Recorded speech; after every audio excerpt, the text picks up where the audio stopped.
पाप रूपी हाथी को व्रत के पुण्य रूपी अंकुश से भेदने वाली अर्थात पुण्यों को बढ़ाने वाली और पापों को नष्ट करने वाली ऐसी है पापकुशा एकादशी। इस दिन मौन रहकर जो भी भगवान का ध्यान करते हुए व्रत करता है उसके पुण्य उदित हो जाते हैं और सारे पाप नष्ट हो जाते हैं। तो आइए आप किस तरह से इस एकादशी व्रत को करेंगे, सही मुहूर्त क्या है, किस समय पारण करना है और किस प्रकार पूजा करनी है, और छोटी सी कथा के साथ बहुत ही छोटे समय में आपको मैं ये वीडियो बताऊंगी जिससे कि आपको एकादशी का पूर्ण फल प्राप्त होगा। तो इस वीडियो में मेरे साथ अंत तक जुड़े रहिएगा और चैनल को सब्सक्राइब और वीडियो को लाइक अवश्य कीजिएगा। तो सबसे पहले हम मुहूर्त जान लेते हैं। अश्विन मास में पड़ने वाली शुक्ल पक्ष की यह एकादशी 24 अक्टूबर को दोपहर 2:36 से शुरू होने वाली है, जो 25 अक्टूबर को दोपहर 4 बजे तक रहने वाली है। अतः उदया तिथि के अनुसार व्रत का मुहूर्त सही मुहूर्त 25 अक्टूबर को बन रहा है। व्रत 25 अक्टूबर तक रहेगा। पारण का सही समय 6:28 से लेकर 8:43 तक रहेगा, जो 26 अक्टूबर को है।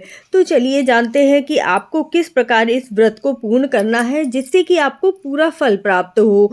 यह पापकुशा एकादशी के दिन विशेष रूप से आपको दशमी तिथि से ही 7 तरह के अनाज, जिनमें गेहूं, उड़द, मूंग, चना, जौ, चावल और मसूर, इन चीज़ों का सेवन बिल्कुल ही वर्जित माना जाता है।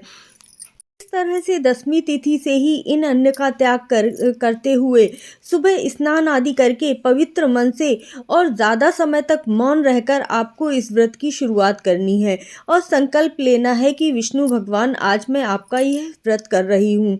एकादशी के दिन प्रातः स्नान आदि करके व्रत का संकल्प लेकर घट की स्थापना कीजिए और विष्णु भगवान के पद्म नाम स्वरूप का स्मरण करते हुए आपको व्रत की शुरुआत करनी है। यदि आप कर सके तो विष्णु सहस्त्र नाम का पाठ कर लीजिए, नहीं तो ओम नमो भगवते वासुदेवाय मंत्र का जाप कर सकते हैं।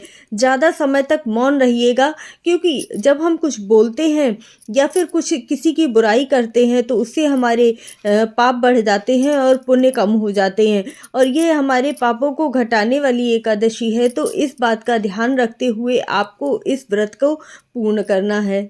महाभारत काल में स्वयं भगवान श्री कृष्ण ने धर्मराज युधिष्ठिर को पापकुशा एकादशी का महत्व बताया है।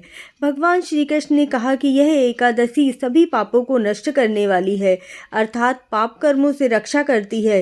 इस एकादशी के पुण्य प्रभाव से मनुष्य को अर्थ और मोक्ष की प्राप्ति होती है। इस व्रत के प्रभाव से मनुष्य के संचित पाप नष्ट हो जाते हैं।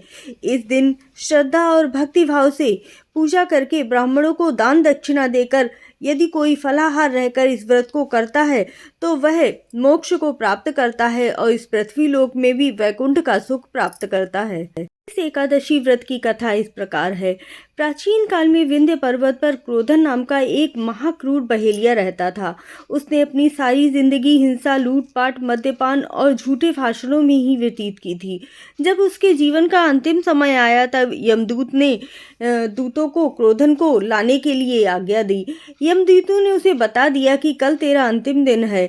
मृत्यु भय से भयभीत हो बहेलिया महर्षि अंगिरा की शरण में उनके आश्रम पहुंचा। महर्षि ने दया दिखाकर उससे पापकुशा एकादशी व्रत करने के लिए कहा।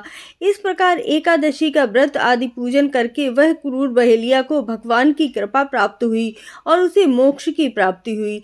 इस प्रकार इस छोटी सी कथा को सुनने मात्र से ही आपको इस एकादशी का पूर्ण फल प्राप्त होता है।